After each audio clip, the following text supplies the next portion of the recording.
y'all doing? We're gonna go ahead and start. I'm Dr. Jesse Rivers in the Department of Education here at Houston-Tillotson. And I have my student, Ms. Jeala Rice. And as we were thinking about presenting, I wanted it to be more about the student than me. Okay, you know, I talk enough during the week. So we came up with a topic. You know, I'm from the K-12 world, former teacher, principal, all that stuff in different states, Kansas City, Providence, Rhode Island, Texas. So we came up with rethinking public education. And I really think it's germane to the conversation we were just having in the, in the auditorium. So Ms. Rice, she did most of the work. She did most of the research. We're going to put together an article.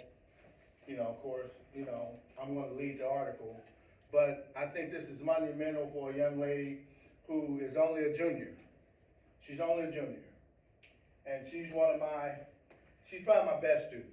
I want to be honest. I won't say better. I want to say she's my star student. Now, Mason, you got some work to do. We talked about that. But Mason's close. But this is my star student, and I push her quite a bit, and she never fails to deliver. So without further ado, you may hear from me in the end, just in a support role, but this is truly her presentation. So without further ado, Ms. Jeala Rice. Hi, what an introduction. Thank you. Yeah, I'm Mason. You can come close, but you can't get me. So, like Dr. Rivers said, my name is Jeala Rice. I'm a student here at HT. I study education. I'm a junior. I'll be graduating in December, and this is my presentation. We're talking about rethinking public funding in K-12 schools, primarily in Texas. So to go over it, this is a long, lengthy thing, and I know we're not supposed to just put a lot of words onto a PowerPoint, but for the purpose of this very intricate topic, it's important that we have this. So if you guys want to take a picture of it for reference later, then that's good. But just in brief, we're talking about the traditional ways that we fund public schools in Texas. So the way that we collect these funds, reallocate them, redistribute them, it has a disparate effect on public schools. Primarily considering the fact that public schools, their funding comes from three bins or pools primarily. So you have your property taxes and your state funds and your federal funds. State funds and federal funds are pretty much the same thing, but they're separate just, for technical terms. So this presentation, we're gonna go over the political, economic, social, and cultural aspects as far as how it affects the Texas schools and communities. So to start, we're gonna go over where these funds come from. I've already kind of touched on that.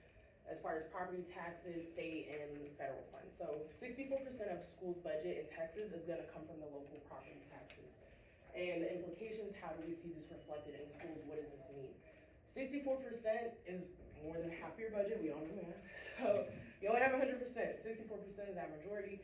And it's not 64% with a baseline of like, oh, we want schools to have this much. It's 64% of what you got. What you got is what you got. If you have $100,000 to run a school, which sounds like a lot of money, it's nothing.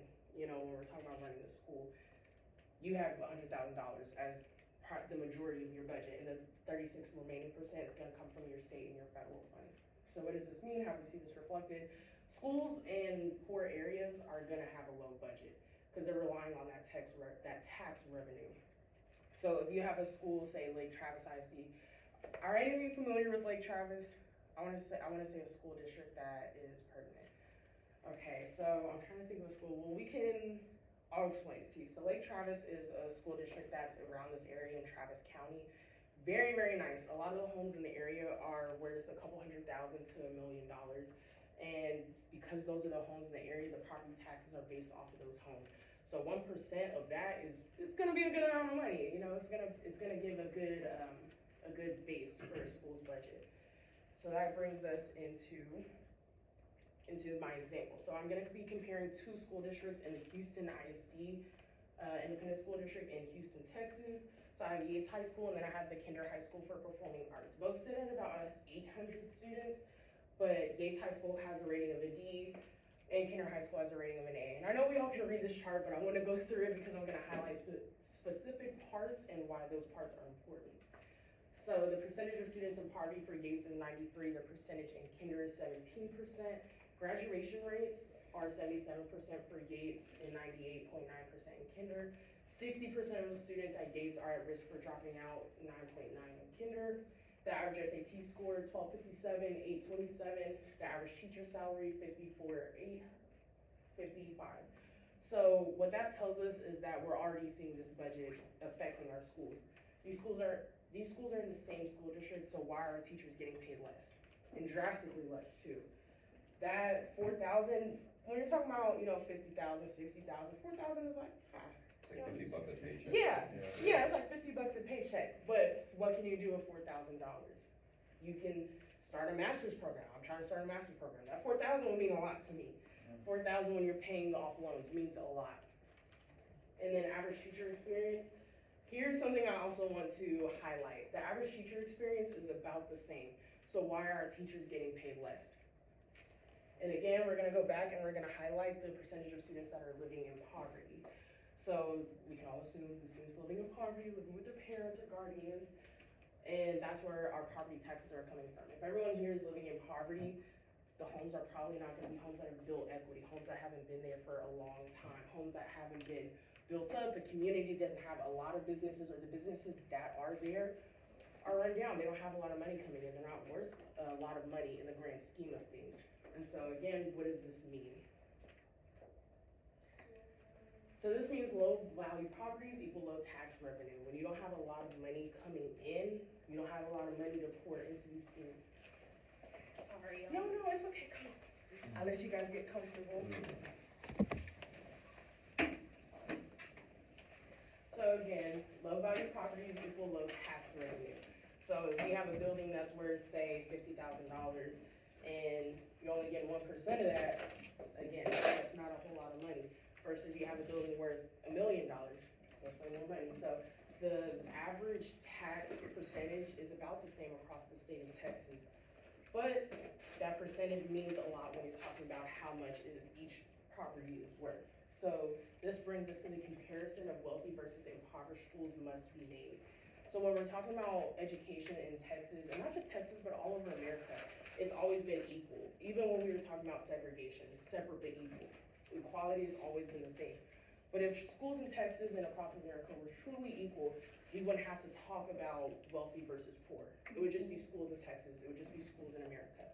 So this is why we need to have a plan constructed to address this inequality, to build schools in Texas and across America that are equitable, and develop a plan to address to build this equity. So prior attempts have been made, not just in Texas, but in also Missouri. Dr. is from Kansas City, and you say Missouri if you're from Missouri. So the first attempt was made in Kansas City. It was called the Kansas City Desegregation Plan. It took place in the 80s. And when I say a cost is no object, they meant a cost is no object. They threw everything that they could at these schools. They raised the property tax percentage in the area. They reallocated funds in the budget to just throw money at these schools. And it was nice, we had nice schools, but what does a nice school mean if you don't have students that are learning, if you don't have teachers that are able to teach? It means nothing. So over the course of this plan, nothing really happened. They stayed stagnant. So there was no more schools didn't integrate, but even though schools didn't integrate, you can still see progress. We didn't see progress. White students didn't improve, black students didn't improve. We were just there, and we stayed stagnant. So the plan was done away with, and that is in Missouri, so that's addressing it from across the nation. And then we get into Texas, what has happened. So they did the Texas Robin Hood plan, which is, everyone's familiar with Robin Hood? Yes. We steal from the rich, give to the poor. So that's essentially what this plan was. It started in the early 90s in Texas schools, and the plan was to funnel tax revenue from wealthier school districts and to pour them back into poor school districts. And there were two issues with this. So the first is that nothing really happened. Same thing, schools stayed stagnant. So from 1993 to 2003, nothing happened. Texas schools had some of the worst graduation rates across the nation at 77%. And for over 10 years, they stayed at 77%. Nothing changed, no improvement was made. And so they did away with the plan, but not for that reason. They did away with the plan because it was ruled unconstitutional. So there was no way that they deemed where funds could come from and where they could be poured into. So let's say a school in Austin ISD is doing well, they have a whole bunch of money, and they have a surplus. So we're gonna say, let's take some money away, and are any of you familiar with Killeen ISD? I'm from the Killeen area. So we'll say money was taken from Austin ISD and was poured into Killeen ISD schools. Now the issue with that is that it's crossing district lines, meaning that the schools in Austin can't see what's happening in Killeen. It's only an hour and a half away, but they can't see, is that money being used constructively? What is it being used for? Where is it going to exactly? And because they couldn't do that, it became a state issue and it was ruled unconstitutional. So both of these plans were done away with, and that's all that's been done. So for the last almost 20 years, we just sat here allowing our schools to have this crisis that is funding. So all that brings us into our research questions. I've talked a lot, I've said all these things, but we have no solution. We have questions, and this is a very intricate topic that you have to go through. I've only scraped the surface. I've only talked about a few things. There's so many rabbit holes that you can go down, and that's only Texas. We haven't even addressed the nation yet. So we have 3 main focal points of what we want to explore in our article that we're going to be publishing in January. So the first is, how can we change school funding to address the current unequitable stance? So we want to explore changing it in the ways for the same goal that it has in the Robin Hood Plan and the Kansas City desegregation plan, but not in the same way, because clearly it's unconstitutional or it just did not work. Because with both of those plans, the issue that we saw is there was a surplus of money there, but there was no plan. And where there's money with no plan, I get to throw in one of my Dr. Rivers quotes that I love. When you fail to plan, you plan to fail. So they failed to plan. They had Benjamin Franklin, let's give it to you. Oh, Benjamin Franklin, but I get it from Dr. Rivers, so that is my mistake. So they had all this money, but they failed to plan to do anything with it. So they had all these nice schools, you know, new books, but it just sat there because they had nothing to do with it. So what do we do? How do we change that? 2, what is the value that we place on each student's education? So I don't know how many people in here are involved in higher ed and looking at the data and the budgets, but when you go over the budgets for a school, you have what's called a spending per pupil. And that's how much money is allotted per year per student that the state is gonna spend on their education. Right now, I believe it's about $11,000 in Texas. I believe so. But that changes every year based off of the needs as far as technology. Technology is always advancing. As far as in inflation, we all know inflation right now. So it's also gonna deal with that. Changes every year, and we have to say, how much is each student's education worth? And the last one is, how do we avoid past failures with other financial plans to ensure funds are used adequately and students are successful? So again, this brings us into education. We create a rubric. You have to create a rubric to see what criteria are we using to judge how successful are students? How many students upon graduation are going to college, are going to trade schools, are going to start businesses, are going into the working class? It's not up to us to decide, oh, only if you go to college you're successful. But what are we saying is success? So we have to decide that adequately. What is used adequately? Because, you know, in the 2000s or the 90s, they thought, well, we're giving them money. We're doing what we're supposed to do. We're working adequately. But clearly it's not. In hindsight, we see, no. Funds were not being used adequately because no progress was made. So now, And just one, I wanna add, just quick. okay. How this applies to higher education is if it's not equitable in the K-12, you know, we have an issue with retention at the college level, right? Because let's be honest, young people are coming in with a low skill set, okay? And they just don't retain. And we're talking reading, writing, things of that nature. So when you're coming from those poorer districts with inequitable funding, it does have a substantial impact here at the higher education level. So I just want to be clear, that's why equitable funding is something we're going to explore. I'm out. Go ahead. Okay. And now I can take any questions. I'll let you go first. No, you could go. Mine's long, so what? Okay, Okay. well, with the 2020 Republican platform, they had a pitch or platform to essentially do away with public funding for public schools, and to essentially disperse vouchers or per student to like the parents, and then those parents could utilize those vouchers. Have you really like looked into that, or what are your thoughts essentially just on like the practicality of that? Is that even working? Like I mean, I don't really think I'm it's her backup, by the way. I don't really think it's practical, but I just didn't know, I really haven't done much research into it. So I was just wondering if you guys had any more insight, or if that would even be like I said, a reasonable plan to potentially address these questions that you're having. So it's one of those things that it sounds reasonable, but in reality it's not. Education is one of those things that we refer to as a great experiment, and it's an art, it's a science. It's not, a lot of people, they hear that I'm an education major and they're like, like I'm in an honors program with my friend here, and Yeah, the other guy. yeah, and I'm always told, you know, you're just an education major. Everyone else is a computer science major. Everyone else is a biology major. You know but what I do, it's hard, you know, because what I'm looking at is not just like, oh, you know, well, let's buy them books and, you know, let's look at this and let's look at that, let's buy them everything. What you buy has to matter, because there's also what books are we buying? How are we gonna use the TEKS in order to apply to these books? Use these books to apply to these TEKS. There's standards in Texas that we have to use. The TEKS are your Texas Essential Knowledge and Skills. And you have to know how to implement that. You have to know the child development. You have to know the psychology of students at every stage that they're at in order to adequately teach them. And everything that we do is purposeful. We never walk into a classroom and say like, oh, you know, sit down, look at this, you know, we'll be okay, we'll put on cocoa milk. No, everything that we do is with a purpose in education.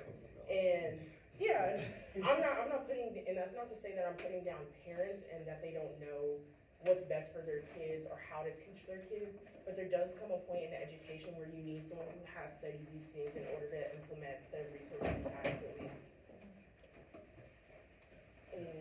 Hold on. And I want to get to that.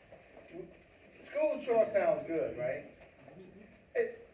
But think about if you're a parent, you can't afford the suburbs, right? You can't afford to send your kids to, so what are we left with? And we see some of that with the charter schools already, right? If you can, you will. But there's a lot of people who can't. And that, in my opinion, that would decimate the public school system as we know it. Go ahead. I just want to. No, thank you. And then the next question right here. Yeah, so I guess I don't have okay, well, let me start off by asking you a question. Okay, Okay. so if we're saying, this is what you told me, that the schools are funded by the property taxes, right? That's the majority of how they're funded, right? Yes. Okay, so proposal one. All right, so we already know that East Austin's being gentrified by tons of businesses, huge corporate banks that have subsidiaries and just all other businesses that buy up these homes, right? Maybe we could propose a tax for them if they're gonna essentially affect our culture. They're gonna take advantage of Texas, you know, business-friendly environment, then they should be taxed accordingly in order, because they're already gonna be increasing the value with the equity they build in these homes in these areas, right? I agree. So they should be taxed accordingly in order to uplift the schools, because they're gonna have children here too, right? Yeah. So they're gonna wanna go to good schools. So maybe propose a tax for them, if they buy a home here and they destroy it or, you know, improve it, Yeah. then they need to pay tax accordingly. Because, right, you talked about Lake Travis, right, they pay higher taxes, higher property taxes Yeah. than East Austin. Well, once they build their homes, I'm pretty sure those homes are gonna be worth as much as those houses in Lake Travis. So they should pay Lake Travis property tax. So that's my proposal number one.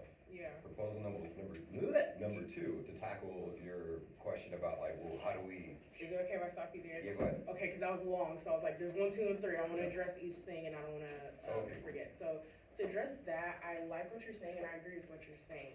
And the issue that I've seen, at least, well, let's talk about from a nation, is we've tried implementing taxes to big businesses, and we've seen how that's failed. But should that pass, or should it not pass, you also have the issue of private schools. And I don't think private schools are an issue. I worked in a private school this year. I worked for St. Stephen's. They're everywhere. You know, you don't necessarily hear about them. They're all tucked away off, you know, behind all these branches and gates and stuff. But they're all over the place. NYOS, St. Stephen's, St. Francis, St. Andrews. They're everywhere. And then You also have public charter schools, which are funded by the state, but they also have a lot of private money coming in. The people who are gentrifying these areas, who have the money to come in and take over, they're more prone to put their children into these private schools, and so they're less likely to be willing to go into the community and be like, well, you know, I'm fine with higher property taxes, I'm fine with paying more, I'm fine with pouring into the schools that my children aren't gonna benefit from at all. So that's where we have that issue, and that's where we see that pushback, at least in my opinion, from what I've seen. And I feel like that's gonna be the issue with it. Yes, I agree, I think it is a very good proposition, I think it would be very successful in addressing this issue, but how practical is it as far as getting it implemented? That's my one. Okay, well, the practicality comes from, you're coming here to get a better life, right? You need to pay for it. And I agree. That's the argument, but, Yeah. Right, let me just say this, we don't have the answers, that's why we're researching it. So I'm taking down what you're proposing, and we definitely wanna look into it. So we don't have to answer it now. okay, Yeah. here's the other side of that. And Okay. this could be a segue if that doesn't work. Mhm. Okay, so what, you asked about what do we teach the kids? So myself and Bolivar sat in I guess, a presentation at UT. He was a former chancellor at UT for whatever, right? Yeah. I forgot his title. He talked about this same issue. He said that he held the biggest threat to national security in America is improper education between K through 12. So you're on the same track. Yeah. But he proposed that we need to teach students skills that are gonna be beneficial to America. Not necessarily compartmentalizing and saying like, you're only gonna learn this, but there should be a foundation of skills that are gonna be valuable. It comes from aligning the local interests with the broader interests. So why not have essentially an incentive program where you're teaching kids, I mean, you probably can't teach, 1 through 6 coding, but like from middle school and on, have a program set for them teaching those, or whatever skills, maybe coding, whatever they find that Austin, Texas, those job skills that like, we need people to do this. And we're outsourcing from California, India to get this done. Then teach the kids that are already there, and that's where you can pull that money from. Maybe you can align all those with that bill I just talked about. Or like using that as a Exactly. program to utilize that extra funding. Right. I mean, there are a lot of schools Yeah. that do have STEM programs. I went to a Yeah. high school in San Antonio that had a STEM program. That's what I was gonna say is, I see what you're saying, and there already is some of that in progress. So the school that I'm most likely gonna go do my student teaching with is called Harmony, and it's not just a school, it's a school district that spans across all of Texas. So it has Austin, Houston, San Antonio, Dallas, and they have schools that are dedicated to specific things, Harmony School of Innovation, science, mathematics. And that's not just them, there's a lot of schools, there's a lot of college prep schools where you have specific things that you can choose to major in while you're in high school, so you take classes that are specified for that. So we had that in my school. I took, education classes while I was still in high school. I know some of my peers that are in the honors program took coding classes while they were still in high school. But I do agree that it should be one of those things that we increase, but not necessarily box students into one thing so early, because while we're in high school, we do have a handle on, I know who I am, I know what I like, I know what I want to do, but we change, so while we're in high school, it's like, well, I want to be a veterinarian, and then we get to college and change your major 3 times. So this is I was recently in an interview for the internship, and this student, he was like, I've been taking coding classes all of high school, I don't think I want to be in coding anymore, so now I'm trying out teaching. So it's one of those things that it is beneficial, and I think that we should increase it, but there also is that kind of like, okay, let's not be too throwing them into a specified area. But just think about this, and we don't have to answer this now. That sounds good, but it goes back to funding. There's kids who don't have access to the internet. And you're like, hey, let's do STEM, let's do technology, let's prepare them for these skill sets. And you're still gonna have an inequitable situation when it comes to funding. And plus, schools have always worked toward industry. Our very schedule from 7 to whatever, it's still the farm system, when kids had to get up and work the farm. So we've always been doing that, but it's just not on a large scale. Go ahead and take the next question. Yes, ma'am. Okay, so I'm also an education major, and I go to Prairie View A&M University. My concentration is EC through 6, And I remember in middle school, I'm from Fort Worth, so we did the choice schools, and so I ended up going to like an all-girls school. I think there's like a one in Austin as well, There. the Young Women's Leadership Academy, and that was basically like you could either do like Photoshop or you could do like Project Lead the Way, which was like engineering and innovative stuff. And so in that school, they make you literally choose one pathway. Once you choose that pathway, when you're like 12, you have to make sure that by the time you're 18, you know this is what you want to do. And the only reason why I have an issue with that is because in middle school, that's when you kind of formulate, like, you think you want to do one thing, but then when you get to high school, you want to do another. And so I think that making students choose, like, just K through 12 is just like crucial, like, right? So like your K through your 5th grade, like that's foundation. I don't think that school should be like, okay, well, we're gonna start you off with engineering, and by the time you graduate high school, you're gonna be engineering. That's not, I don't think that's smart. Like, you should do the foundation, you need to get them prepared, do whatever you need to do, so that by the time they get to high school or by the time they get to college, they are grown enough to make that decision. Because we know there's people in college who change their major like 3 times, and they're adults, so how can we expect 5-year-olds to know what they wanna do by the time they're 18? So that's, Yeah, I mean, you can't. I think it's good to have those options available as far as letting kids have engineering and STEM Right. options and all the arts options as well. But I do see the issue that you see as having students box into this area, and it's like, okay, I'm gonna decide that I wanna go into STEM, and then I get into college and I have to take calculus. I don't wanna take calculus. I don't wanna do all of this. You know, I think I wanna go, go into an arts and we know degree. that high school does not, no way, shape, or form prepare you for college. College prepares you for college. And there's no reason why I should be making a decision at 15 years old that's gonna reflect the rest of my life.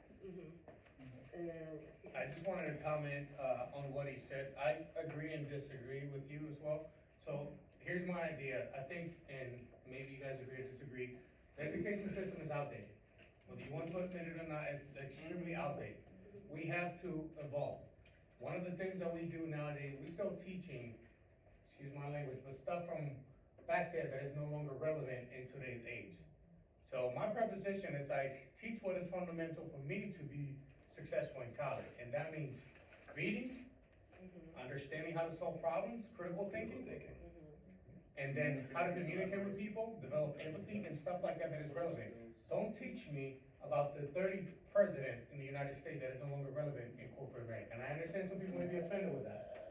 But that is reality today. When you go, how often do you get tested about what president do you know at whatever? No. Shit, bro. well, let me stop you there. Let me stop you there. I'm gonna go back, wait, let me finish my point. Okay, I'll let you finish. Everybody spoke. Now here, again, I say this because we have to be honest about, okay, if you're testing me on a history book that is not relevant when I get to corporate America, which you said, education is supposed to prepare me to be successful in life, correct? Yes. How is history, aside from history that has context in my future, prepare me for that? So what I'm saying, what he said, teach me how to do coding. That is relevant with every technology that we're doing today. If you don't have to be a coding major, but you can understand the concept of coding, and how does that apply to the jobs that we're now taking, corporate America? 2, teach me how to be a critical thinker. Every manager, business, teacher, professor, everybody has to deal with critical thinker.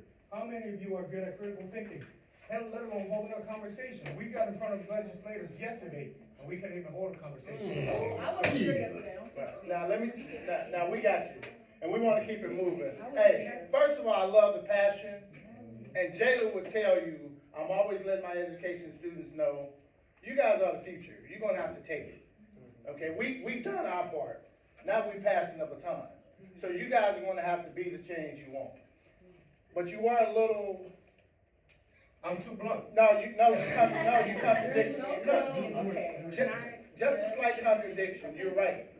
I can't teach everyone coding, because everyone may not want coding. But what I can teach you critically thinking. So everyone now, regardless if you want to be the history major, the coding major, or what have you, you have those skills. Mason. Before Mason starts, I do want to address one thing. You talked about history and why we're learning about, the past and going way back there, and it's not relevant. It is relevant, and everything is relevant. So everything that we have done in our history, it's important to know about it so that way we don't make the same mistakes. Everyone says history repeats itself. History doesn't repeat itself. As people, as humans, we have a pattern of behavior that happens and it just cycles through over and over, and we have to study our past behavior in order to prevent the same things from happening. If we don't, it's the same thing like you look at Germany. They had the Holocaust. They study it so that way it does not happen again, so that way they see the horror and the effects of anti-Semitism. In America, we see, we have the issue of CRT, critical race theory. I like to say we're just teaching what really happened in a very blunt way. Like you said, I agree with being blunt. And we have the issue right now, things being done away. So recently, one of the things that I saw was a section in the book about Rosa Parks, and it started, when we first started talking about history and Black history in the 90s, 2000s, it was like Rosa Parks wasn't allowed to sit on a bus because she was Black. She had to give up her seat for a white person. And then, 10 years later, it was Rosa Parks wasn't allowed to sit on the bus because of her skin color. Now, it's just Rosa Parks had to give up her seat. And so you see how important those little details are within history. And when we start to erase those intricate details, and that's not even intricate, when we start to erase those base level details because it's way back then and we don't see the relevancy of it, we're gonna see those same things happening over and over again. We see the George Floyds, we see the Ahmaud Arbery's, the Breonna Taylors, the Tamir Rices happening over and over again. And that's just with Black people in our Black community. When COVID happened, we had an uprise of Asian American hate crimes. If we don't study that, if we don't build that into our curriculum to teach people the effects of Asian American hate, we're gonna see the same thing happen again. We're gonna see the same type of racial hatred happen again within America. The same thing after 9/11, we saw the uptake in Middle Eastern hate crimes and the same kind of hatred and racism against Middle Eastern people. We have to look at that and study that in order to build a better nation, in order to not backtrack. And I like to talk about racial issues within, America. That's one of the things that people kind of like, but I'm like, let's talk about it. So that's kind of why I'm focusing on that. But there's a plethora of issues and a plethora of things within our history that we have to talk about, not just racial and societal issues, but the history of math, where these things come from. What Black figures in history did the math. We just watched Hidden Figures as one of our history club's fundraisers. Catherine Goebel Johnson and the other two women that did the calculations for the rocket launching. It's important to know those figures because then you have issues against Black women. Black women are 3 to 4 times more likely to die in childbirth. And then that goes into it's just a rabbit hole. Then you get into J. Marion Sims, the father of gynecology, created the speculum. He did multiple operations on Black women without anesthesia. So it's just a rabbit hole that you can go down and down and down about everything is connected and everything a part of our history is important to understand how we don't even deepen the scars of our nation.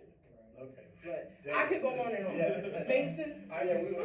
So, I kind of agree with both of y'all. I wholeheartedly agree with both of y'all. Because like you said, history is very important. That's my major, history, African American studies.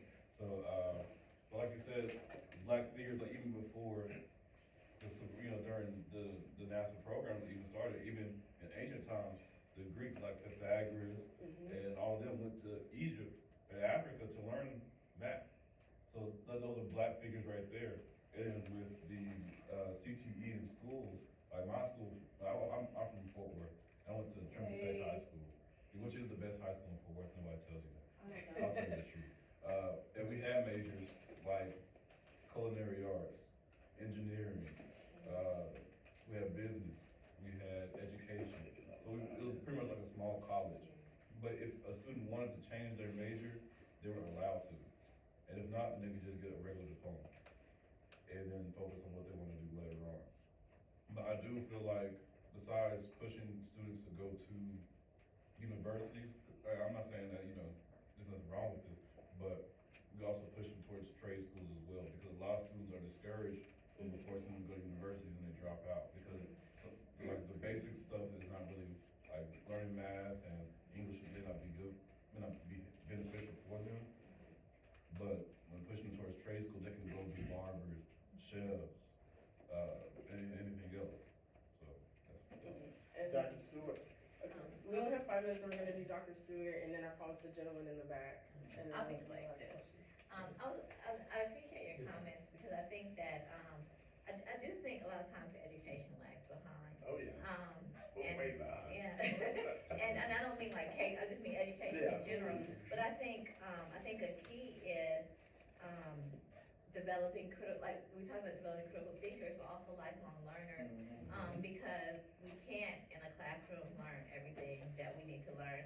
And then you gotta think about, you got human beings making decisions about what someone else needs to know, and we're gonna always get it wrong. I was thinking, actually when I was driving in today, I was like, why did we just teach essays in 1301?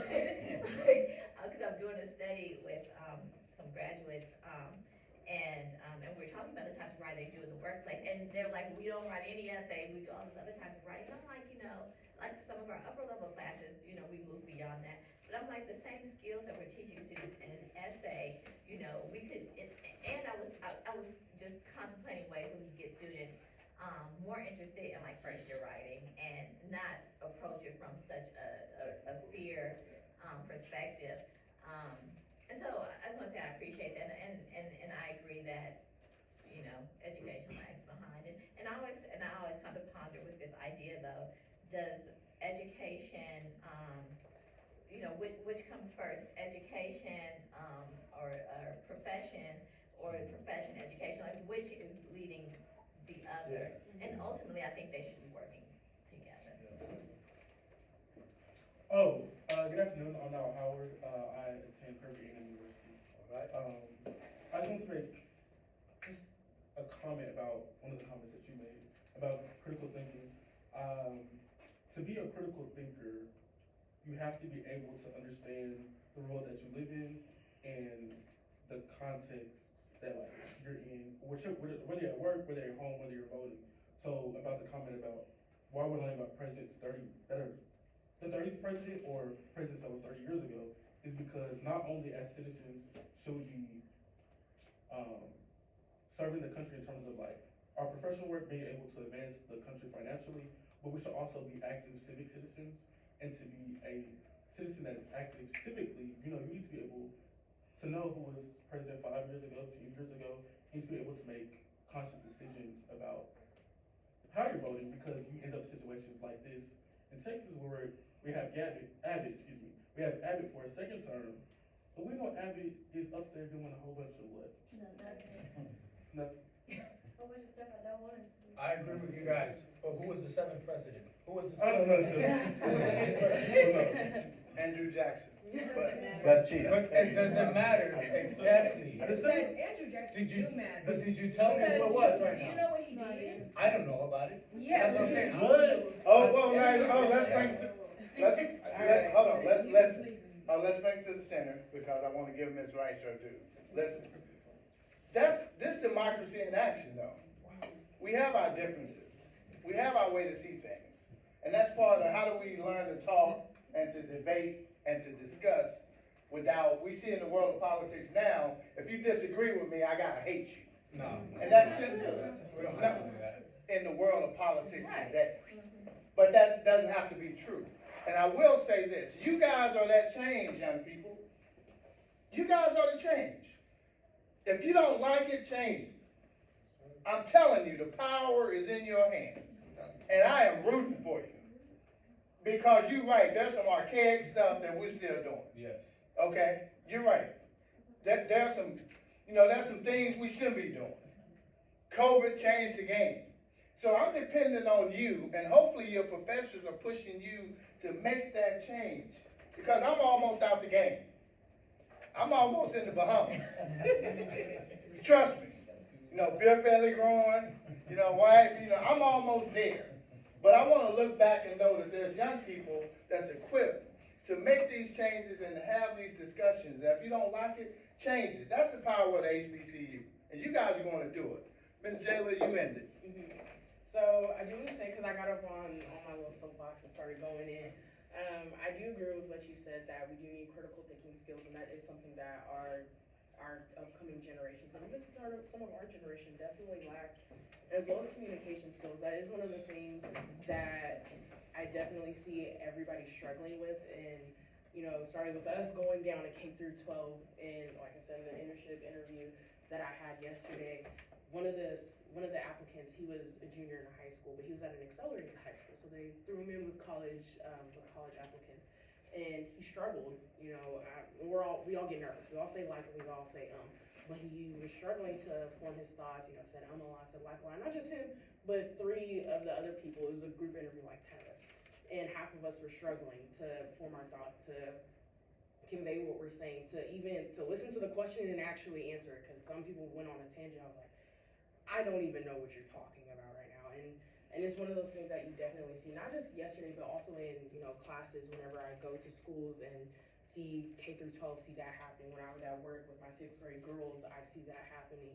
And it's getting better because we're starting to be very intentional with it. And I think that's overall is something that we have to do in education, is continue to be very intentional with what we teach and continue to examine the issues that we see today. So like COVID, you know, we have a generation of kids that don't know how to interact socially at all, that are 3 years behind in every aspect, 3 years behind in school, but we just pushed them along. And so then there's the issue, do we hold them back? It's all these issues, and that we could just go down a rabbit hole over and over. But all that just to say that I do agree partially, but I do see the value in history. I want to say 10 seconds, I'm sorry. I want to apologize to you guys, because I know I came over a little defensive, but here's my knowledge behind it. Today, I'm in the military, so my job is actually dependent in my life and their lives too as well. I'm a Marine as well. You guys may not see this, but the big picture is this. Watch this. China, right now, China is pushing, and you may not be concerned about this because it might not directly impact you, and I understand that. They will. But China is teaching their kids, all their kids, STEM technology. It's STEM, all their chemistry, all the classes that have to do with STEM. How does that affect you? Well, all those classes that they're teaching is to get ahead in AI technology, which is the future of our world. If China becomes the power of the world, you are directly impacted in that. And we are not doing the same approach. So guess what? We are at a disadvantage educationally, which ultimately threatens our national security. And that's why I'm saying our education system is outdated. And yes, I use that as an example, the president, but I don't mean necessarily drop history. That's not what I mean. I mean, we need to update our system to be on par, to still maintain our political goal of being the top country in the world. Otherwise, we're gonna fall behind the train. Because China, Germany, and all those countries who've evolved with education, they're already far ahead of us in our education system. We are way behind worldwide in our education. We're not number 1, if you already haven't not noticed that. And that directly impacts our national security and the national standing of your country worldwide. And that affects you directly. And I hope you really take that in consideration when you think that our education does not need to evolve to be competitive with China, if not better. Well, let me give you a history lesson right now. I didn't want to, but I'm gonna go ahead Yes, sir. and give you a history lesson. We've been down this hole before. When Russia sent Sputnik to space, that changed the education system in the United States. We have to become intentional in math, science, and things of that nature. Because the Russians, they got this. I read a book, and I won't get into detail. It said the fact that we produce a general education, we're doing good. Because we're the country that produced the internet. We did. Okay? Look at all the stuff we produce with people who were just learning to think, enjoying their freedom, enjoying their democracy. So I don't agree Why were necessarily. they able to have that time to enjoy themselves though? Because there were people out there killing themselves and learning. Oh, real no. things. So they had the security and the free time to learn whatever the hell. Oh yeah, I'm not knocking, listen, I'm a Marine. Simple enough. Okay, simple 5. I'm a Marine, I've been on the front line, so I'm with you. That's not the point I'm arguing. The point I'm arguing is it's a debate. Do we follow what we think they should be doing, or should we continue to create critical thinkers, collaborators, communicators, cooperators, those 21st century skills? It's a debate, but I can tell you from the 50s on, the United States have produced great things. Even when the first Russia, oh my God, they sent the first spaceship to space, and we have to keep up. So we've been there before, and now we're back again. So we just want to be cognizant of that and think about what does it mean for us, especially African Americans, brown Americans, lesbians and gay people, right? What does that mean for you? in the 21st century? I don't have the answers, but I think collectively you guys have the answers. Because I may offend. You know, I may go back to the 70s, I may offend. So I may need to keep my mouth shut and listen to you. Does that make sense? Because I may put my foot in my mouth as an old guy.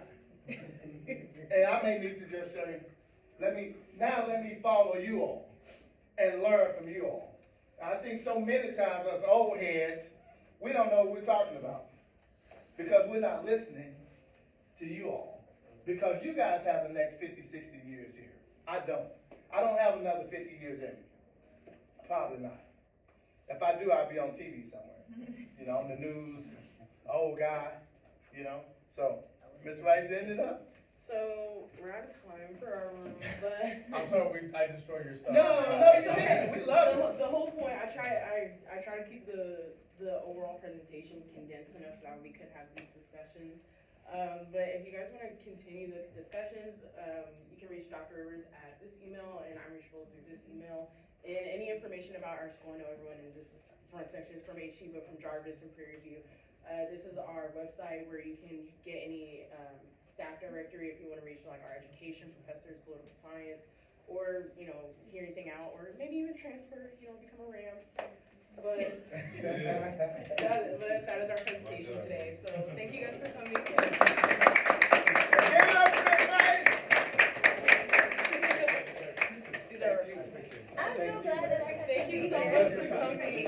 Are you in the court? Thank you. You did a great job. Man, y'all put up the questions. I was like, I like this. You guys all Good job. Yeah. I'm glad about it. I was a hat embarrassment. You got me to 83%. Is that right? Is that right? 19 hours of time. Yeah. You never know.